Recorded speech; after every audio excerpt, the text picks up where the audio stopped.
तो last part में जिरन को ये शक हो गया था कि एंजल्स भी मिले हुए हैं ग्रैंड प्रीस्ट के साथ मल्टीवर्स को डिस्ट्रॉय करने में। अब इसके आगे, लेकिन इससे पहले तुम वीडियो को लाइक करो, और अगर तुमने पिछले पार्ट्स नहीं देखे तो वो जरूर देखना, वरना तुम्हें कुछ भी समझ में नहीं आएगा। खैर, तो लास्ट पार्ट में व्हीस अकुमो से कहता है कि तुम अर्थ पे जाकर के गोकू, वेजिटा और गोहान को कन्विंस करो कि तुम यूनिवर्स का चक्कर लगा रहे थे, ताकि उनको ये शक ना हो कि हम ग्रैंड प्रीस्ट के साथ मिले हुए हैं।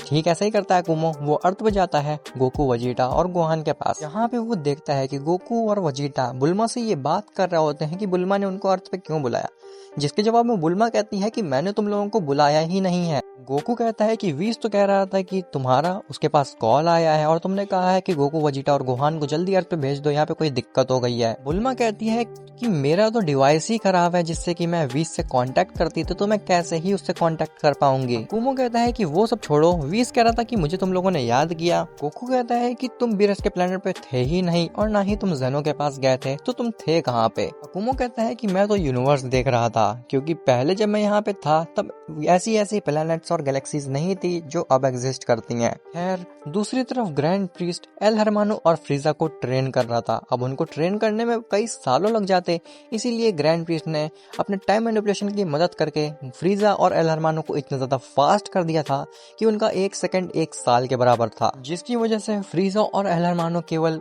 कुछ ही मिनट्स या फिर कुछ घंटे ट्रेन करके काफी सालों की ट्रेनिंग ले चुके थे। ग्रैंड प्रीस्ट व्हीस के सामने आता है और कहता है ये अब समय आ चुका है कि तुम सभी एंजल्स को इकट्ठा करके जेनो के पास ले जाओ, ताकि जेनो और ब्रोली डिस्ट्रैक्टेड रहें, क्योंकि एल हरमानो और फ्रीजा की ट्रेनिंग अब खत्म हो चुकी है और अब समय आ चुका है उन मॉर्टल्स को रास्ते से हटा देने का। जिसके बाद व्हीस सभी एंजल्स को इकट्ठा करता है और जेनो के पास जाता है, जहाँ पे वो सिंपैथी गेन करने की कोशिश करता है, ये कह करके कि हमारे फादर ने बहुत गलत किया, लेकिन जेनो हम हमेशा आपके साथ रहेंगे और अपनी यूनिवर्सेस की रक्षा करेंगे। वहीं अर्थ में गोकू, वेजिटा अकुमो से बात कर रहे होते हैं, तभी वहाँ पे जिरन आ जाता है। जिरन कहता है कि गोकू, हमारे मल्टीवर्स में बहुत बड़ा खतरा आने वाला है, और ऐसा बोलते ही उनके सामने एक पोर्टल खुलता है जिसमें से कि फ्रीजा और एल हरमानो निकलते हैं। अकुमो पहले तो देख करके हैरान होता है कि इनको तो ट्रेन करना था, ये इतनी जल्दी कैसे आ गए यहाँ पे, मुझे उम्मीद नहीं थी कि इतनी जल्दी ट्रेन हो सकते हैं। फ्रीजा कहता है कि गोकू, तुम्हारा बेटा कहाँ पे है, सबसे पहले मुझे उससे बदला लेना है। गोकू कहता है कि तुम्हें अभी भी अकल नहीं आई क्या, अभी तुम थोड़ी देर पहले पिट के गए हो और दोबारा आ गए मेरे बेटे से पिटने के लिए।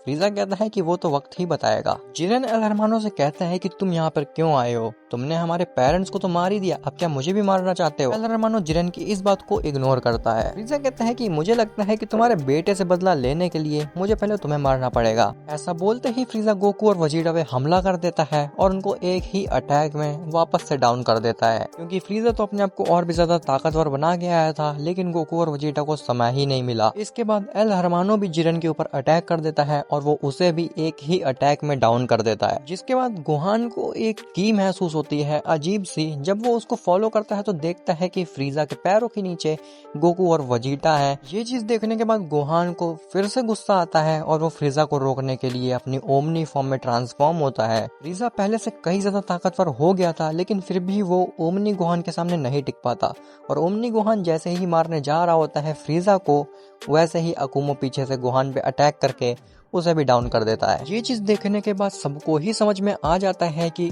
अकुमो कोई यूनिवर्स का चक्कर नहीं लगा रहा था, बल्कि वो ग्रैंड प्रीस्ट के साथ मिला हुआ है। खैर, फ्रीजा इन सभी मॉर्टल्स को मारने ही जा रहा होता है, लेकिन गोकू को याद आता है कि उसके पास एक बटन थी जिसको दबा करके वो जेनो को अपने पास बुला सकता है, और ये चीज शायद से एंजल्स और ग्रैंड प्रीस्ट को नहीं ध्यान थी कि गोकू के पास वो बटन भी है। गोकू जैसे ही वो बटन दबाता है उसके सामने जेनो आ जाता है। जेनो देखता है कि गोकू की कितनी ज्यादा बुरी हालत है।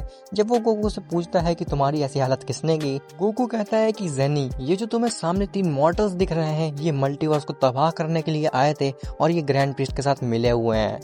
जेनो ये चीज सुनने के बाद तुरंत उन तीनों को इरेज कर देता है। उन तीनों को इरेज करने के बाद ब्रोली वहाँ पे आता है और वो पूछता है कि लॉर्ड जेनो, आप यहाँ पे अचानक कैसे आ गए और क्या हो गया है यहाँ पे। गोकू कहता है कि यहाँ पे फ्रीजा वापस आया था और वो हम सबको मार नहीं आया था, लेकिन मैंने इस बटन की मदद से जेनो को यहाँ पे टाइम पे बुला लिया और उन्होंने हमें बचा लिया। Thank you jenny. जेनो कहता है कि मुझे ग्रैंड प्रीस्ट को जल्दी ढूंढ करके खत्म करना पड़ेगा, वरना वो हमारे मल्टीवर्स के लिए ऐसे ही खतरे बनाता रहेगा। ब्रोली कहता है कि ग्रैंड जेनो, क्या आपने एक चीज गौर की, जेनो कहता है कि क्या? ब्रोली कहता है कि जब इन लोगों पे फ्रीजा ने अटैक किया उसी समय हमारे पास सभी एंजल्स आए थे और मुझे लगता है कि वो लोग इसीलिए आए थे ताकि हम लोगों को इस बारे में पता ना चल सके और हम लोग डिस्ट्रैक्टेड रहें। जेनो कहता है कि अगर ऐसी बात हो तो हमें जल्दी से एंजल्स को भी मार देना चाहिए, कहीं ज्यादा देर ना हो जाए। लेकिन जब जेनो और ब्रोली वापस पहुंचते हैं तब तक सभी एंजल्स गायब हो चुके थे। और यही नहीं, जेनो की प्लेस में जितने भी रेल्म्स क्रिएटेड थे जहाँ पे डीमन बींग्स कैद थे जैसे कि सीबस, दिमिग्रा, जामासु, वो सब भी अपनी जगह से गायब थे। ये चीज देखने के बाद ब्रोली जेनो से कहता है कि ग्रैंड जेनो, मुझे लगता है कि ग्रैंड प्रीस्ट ने फ्रीजा को एक प्यादे की तरह इस्तेमाल किया है। जेनो कहता है कि अब तो मुझे नहीं लगता कि मल्टीवर्स को कोई भी बचा पाएगा। ब्रोली कहता है कि हमें जल्द से जल्द ये बात बाकी सब मॉडल्स को बतानी पड़ेगी ताकि वो सब ट्रेनिंग स्टार्ट कर दे, क्योंकि हमें नहीं पता कि कब हमारे ऊपर खतरा आ सकता है। जेनो और ब्रोली वापस से यूनिवर्स 7 की अर्थ पे जाते हैं और वहां पे जाते ही सबको हील करता है और ये बताता है कि मैंने जितने भी डीमंस को रेल्म में कैद करके रखा था, एंजल्स ने उन सबको छुड़ा लिया है और वो उन्हें लेकर के पता नहीं कहाँ चले गए हैं, उनकी की भी नहीं सेंस हो रही है। गोकू कहता है कि तो इसमें हम क्या कर सकते हैं लॉर्ड जेनो मल्टीवर्स को बचाने के लिए? जेनो कहता है कि मैं तुमसे बस यही चाहता हूँ कि तुम लोग अपनी ट्रेनिंग बहुत जोरों शोरों से शुरू कर दो, क्योंकि हमें नहीं पता कि हमारे मल्टीवर्स में कब खतरा आ सकता है। अब आगे की स्टोरी कंटिन्यू करने से पहले मैं तुम्हें एक चीज क्लियर करना चाहता हूँ और हो सकता है कि वो आगे तुम्हारा डाउट भी बने कि जैसे ग्रैंड प्रीस्ट ने एल हरमानो और फ्रीजा को कुछ ही घंटों में सालों की ट्रेनिंग दे दी थी, वैसे कि ग्रैंड प्रीस्ट उन डीमंस को भी जो कि अभी छूट के गए हैं जेनो की प्लेस से, उनको भी कुछ घंटे में ही अच्छी ट्रेनिंग दे करके अर्थ पे हमला कर सकता है। तो ऐसा बिल्कुल नहीं है। वो तो ग्रैंड प्रीस्ट को फ्रीजा और एल हरमानो को बेट की तरह इस्तेमाल करना था, इसीलिए ग्रैंड प्रीस्ट ने फ्रीजा और एल हरमानो के दिमाग में ऐसा इल्यूजन क्रिएट किया कि उन्हें लगा कि वो बहुत ज्यादा ताकतवर हो चुके हैं और वो हजारों सालों से ट्रेनिंग कर रहे हैं, जबकि उन्हें 1 घंटा भी नहीं हुआ था। इसीलिए गोहान ने भी फ्रीजा को हरा दिया था।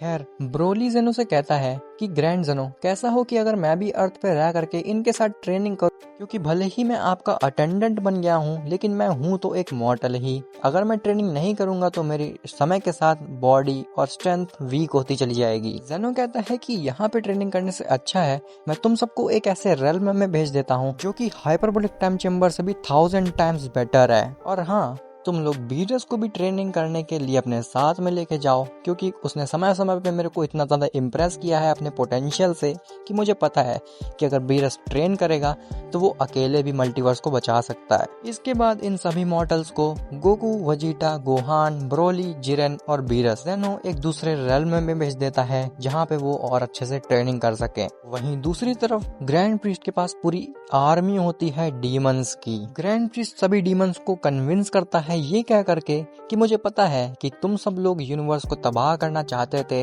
लेकिन क्या हो अगर मैं तुमसे कहूँ कि अब ये तुम्हारा सपना सच होने वाला है, लेकिन उसके लिए तुम्हें मेरा साथ देना पड़ेगा। दिमिग्रा कहता है कि हम तुम्हारी बात कैसे मान सकते हैं, तुम तो जेनो के चेले हो ना। ग्रैंड प्रीस्ट कहता है कि भूलो मत कि मैंने ही तुम्हें उस रेल्म से बचाया है और अगर मैं चाहूँ तो मैं अभी तुम सबको मार भी सकता हूँ बिना किसी दिक्कत के, लेकिन मैं चाहता हूँ कि तुम सब मेरी मदद करो इस मल्टीवर्स को मिटा करके एक नया मल्टीवर्स क्रिएट करने में।